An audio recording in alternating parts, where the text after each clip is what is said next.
Please listen to the following passage carefully. Are you ready? Then let's begin. Question 18. Dear dog owners, my name is Lily Paxton, and I'm the town's pet program coordinator. As part of our goal to make the community more dog-friendly, we recently opened a new dog park. The park was designed to provide an enjoyable experience for both dogs and owners.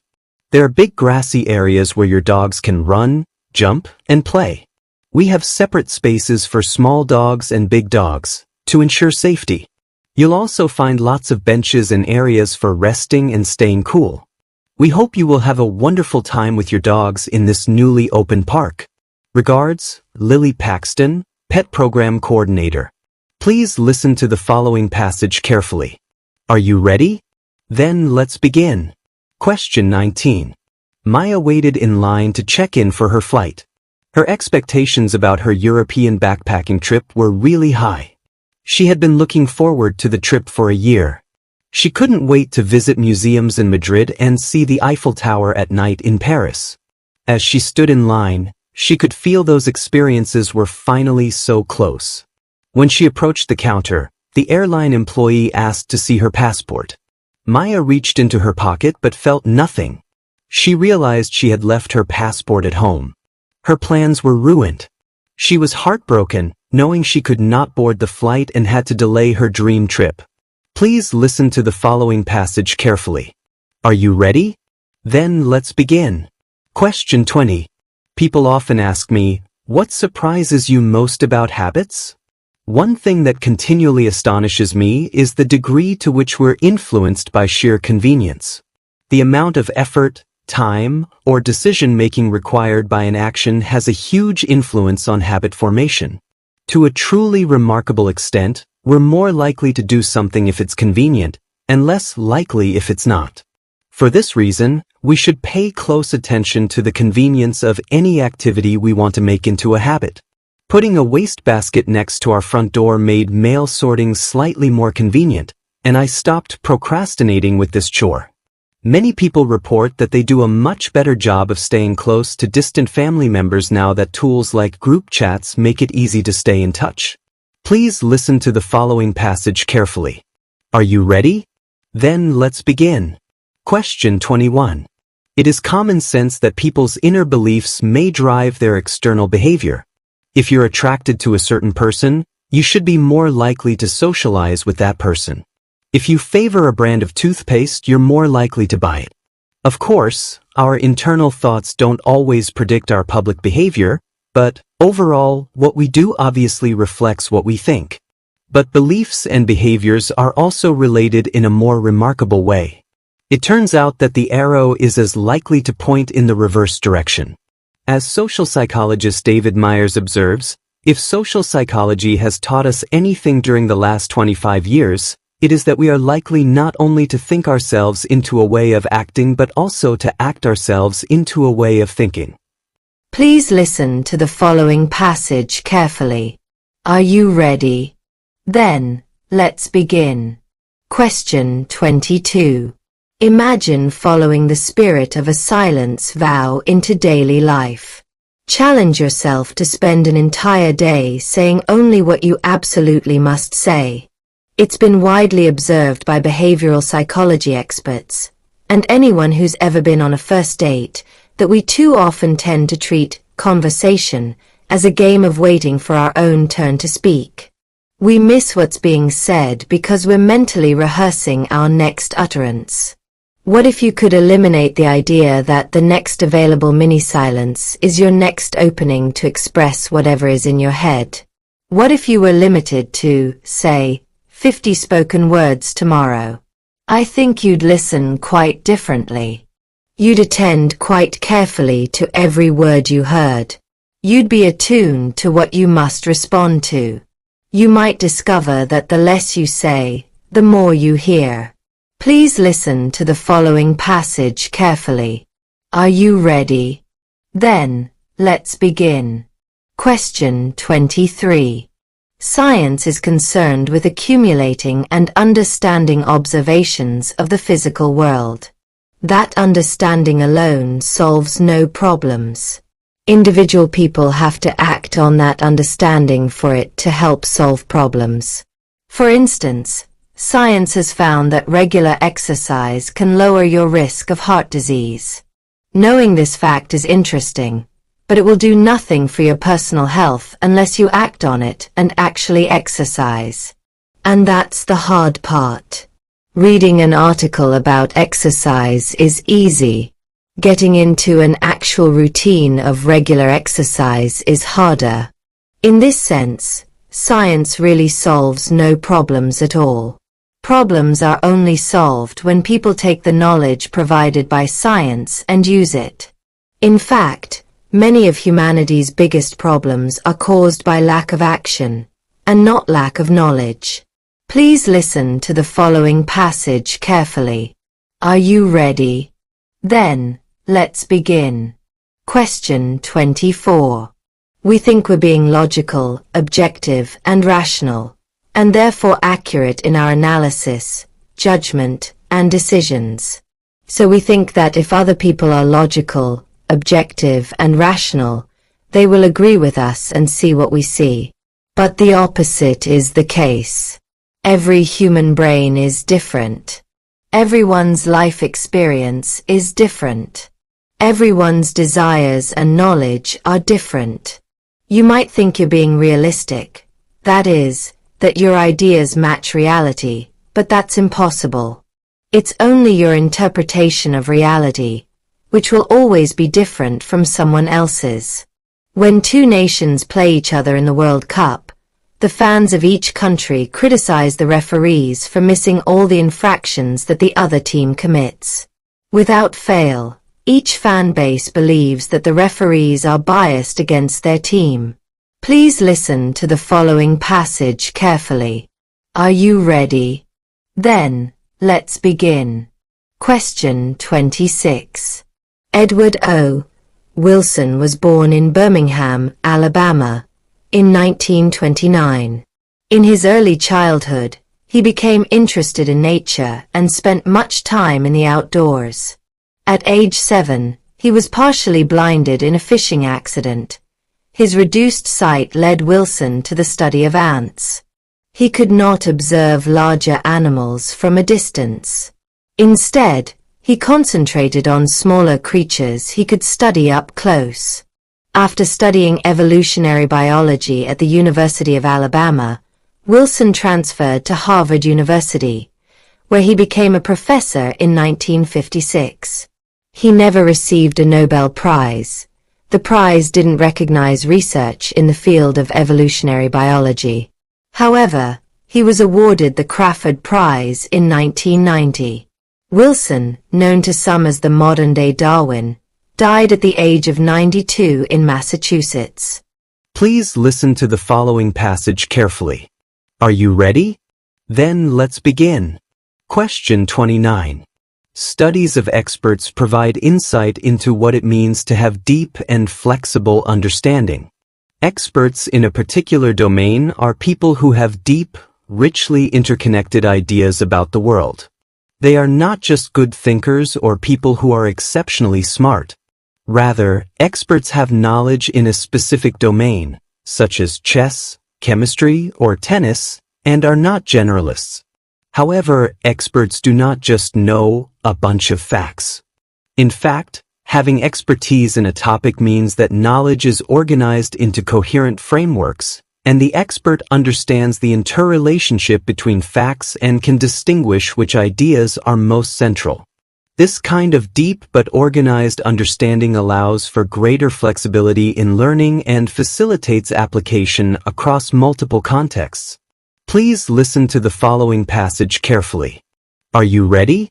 Then let's begin. Question 30. It is natural for people to observe happenings and then seek explanations for why those happenings occurred. But sometimes the reasoning is wrong because of one or more misconceptions. One of these is the ecological fallacy, where an argument claims that there is a causal relationship between two things merely because they occur together. For example, in the 1950s it was found that crime rates were the highest in neighborhoods where immigrants were most numerous. Some people used this co-occurrence to argue that immigrants were a cause of crime. But a careful analysis of this situation revealed that immigrants were forced to live in neighborhoods where crime rates were already high. They could not afford more expensive housing in safer neighborhoods. Immigrants themselves committed very few of the crimes. Unless you analyze the claim carefully, you would misinterpret the relationship and thereby construct a faulty belief. Please listen to the following passage carefully. Are you ready? Then let's begin. Question 31. In everyday life, we use previous experience to predict where we should pay attention. Different environments create different expectations. This was profoundly illustrated by the scientist Jared Diamond in his book Guns, Germs, and Steel. He describes an adventure wandering through the New Guinea jungle with native New Guineans. He relates that these natives tend to perform poorly at tasks Westerners have been trained to do since childhood. But they are hardly stupid. They can detect the most subtle changes in the jungle, good for following the tracks of a predator or for finding the way back home. They know which insects to leave alone, know where food exists, can build and tear down shelters with ease. Diamond, who had never spent time in such places, has no ability to pay attention to these things. Were he to be tested on such tasks, he also would perform poorly. Please listen to the following passage carefully. Are you ready? Then let's begin. Question 32. Most entrepreneurs put in tremendous amounts of time and effort in creating and launching new products and services and then make the mistake of overpricing them. They have created something they care deeply about. It's theirs, and this powerful sense of ownership distorts their perception of value, which causes them to overprice their products. While many of them are quick to realize that their initial prices are too high, not all these people are happy or willing to drop their prices to make their products more attractive. And this can be a very costly mistake that may lead to the failure of their new business. When you launch a new product or service, your priority should be to get sufficient market adoption as soon as possible, and you should be ready to sacrifice your initial prices and profits to achieve this aim. Once you have strong sales volumes, you can increase your prices to maximize your profits. Please listen to the following passage carefully. Are you ready? Then, let's begin. Question 33.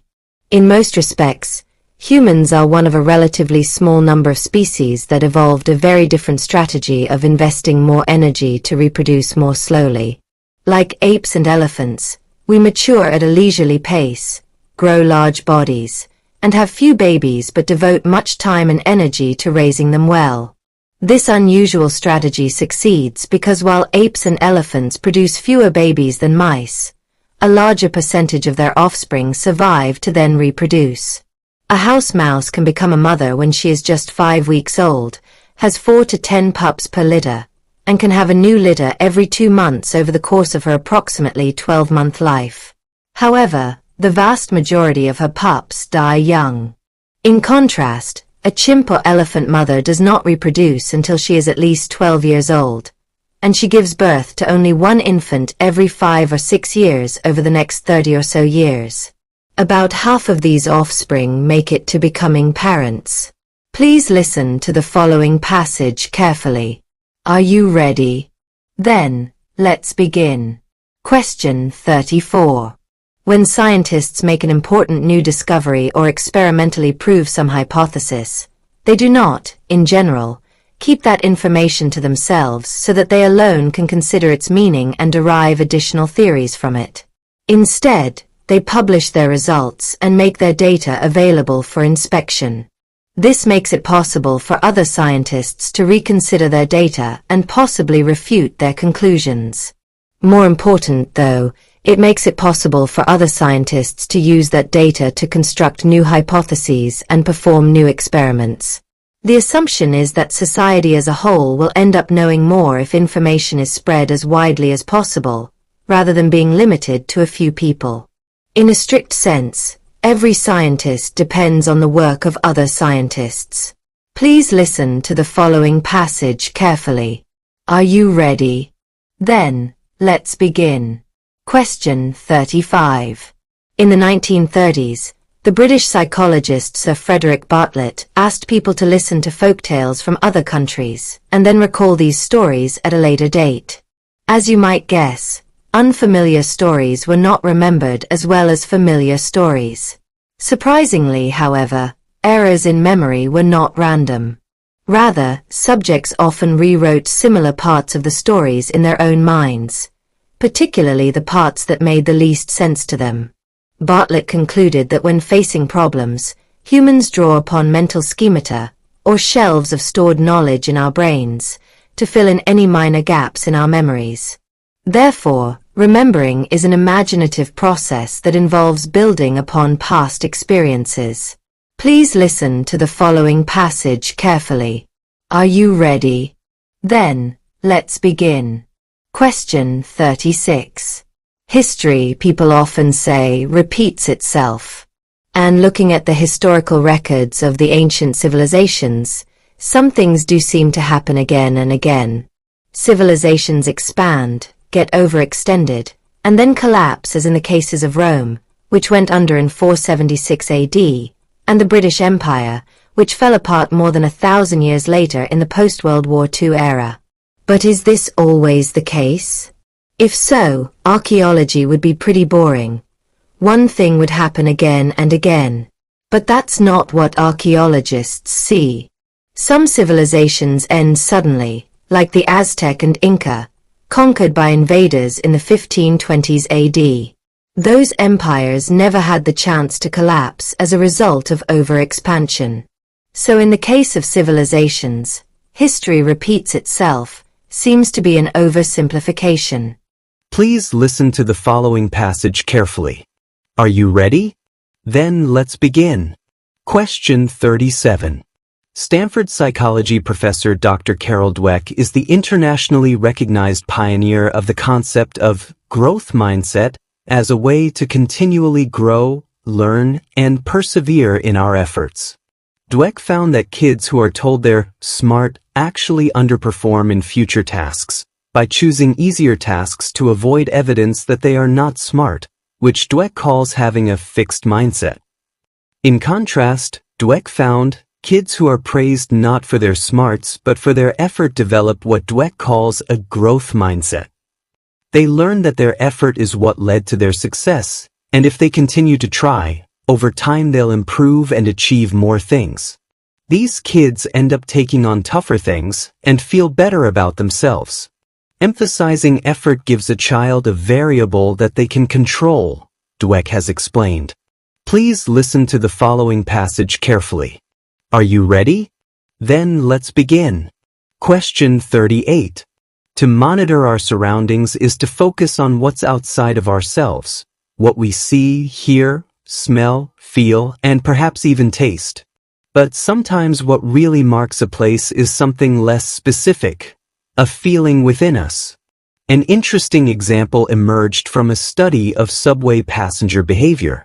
Researchers trying to understand why people sit where they sit or stand where they stand in subway and metro trains examined the factors that shaped the way riders used and navigated that space in different situations. One of their findings involved the reasons many riders like to plant themselves close to the train's doors. Partly this was the obvious convenience of being able to exit more quickly. But it was shaped partly by a more abstract sensation, the desire to avoid the sometimes uncomfortable feeling of accidentally making eye contact with seated passengers. We can't see feelings, but they're very real, and they influence our experience of the world. Please listen to the following passage carefully. Are you ready? Then let's begin. Question 39. We have a diving reflex, like other marine mammals. This means that special nerve endings on our faces, around the mouth and nose, trigger this reflex only when the facial region goes underwater. If we are in the water with our head out in the air, there is no diving reflex. But if we sink just our face in a bowl of water, while the whole of the rest of our body is in the dry air, the diving reflex is triggered. It automatically closes down the airway, reducing the risk of swallowing water, and it narrows the small air passages in the lungs.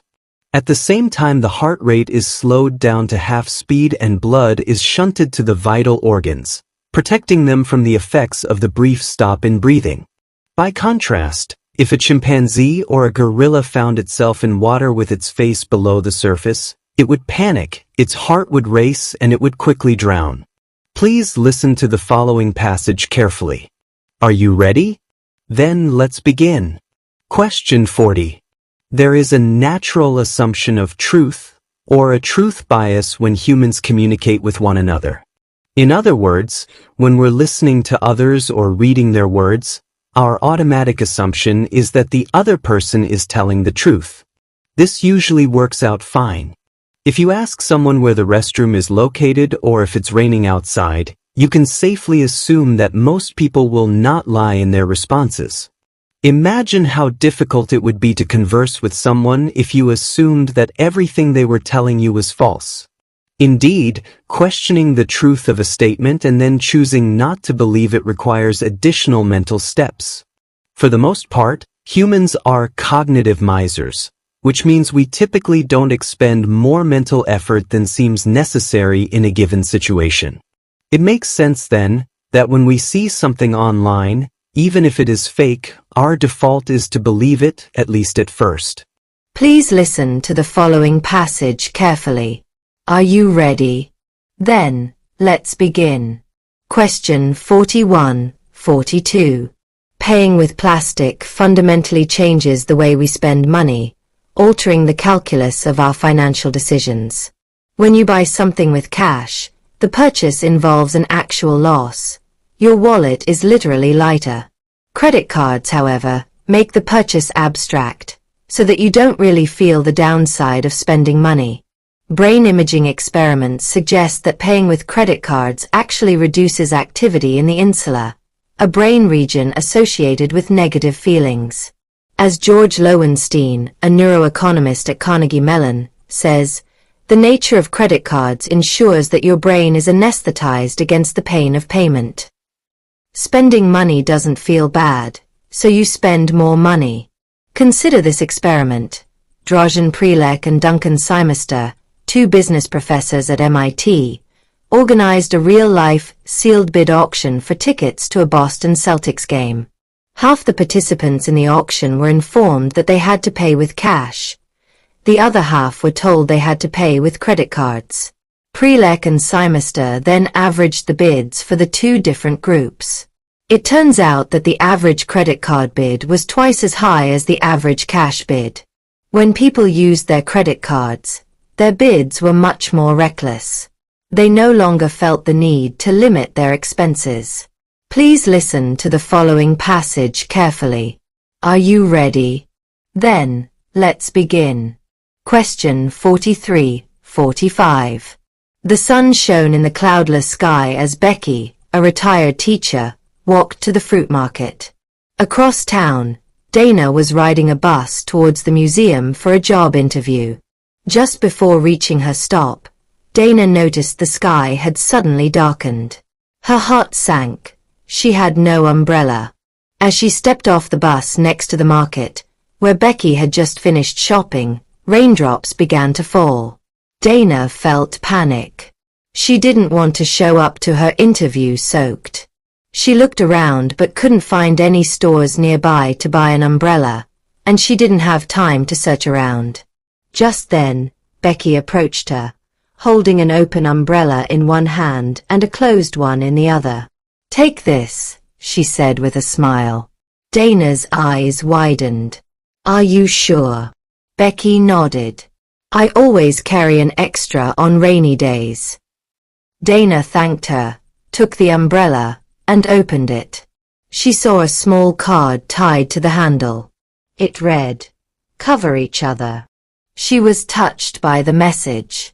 She hurried to the museum, arriving dry and comfortable, and performed well in her interview. The museum CEO was impressed by Dana and offered her the event manager position, her dream job. Throughout the years ahead, she often thought back to Becky's kind gesture. Inspired by the memory, Dana created a museum event called Cover Each Other, with paintings of people supporting others. She donated half of the money from ticket sales to families who lost their homes to natural disasters. Dana kept Becky's message framed in her office as a reminder that one kind gesture could change someone's life. The kindness of one stranger had shaped her path, and she made sure it continued to shape the world.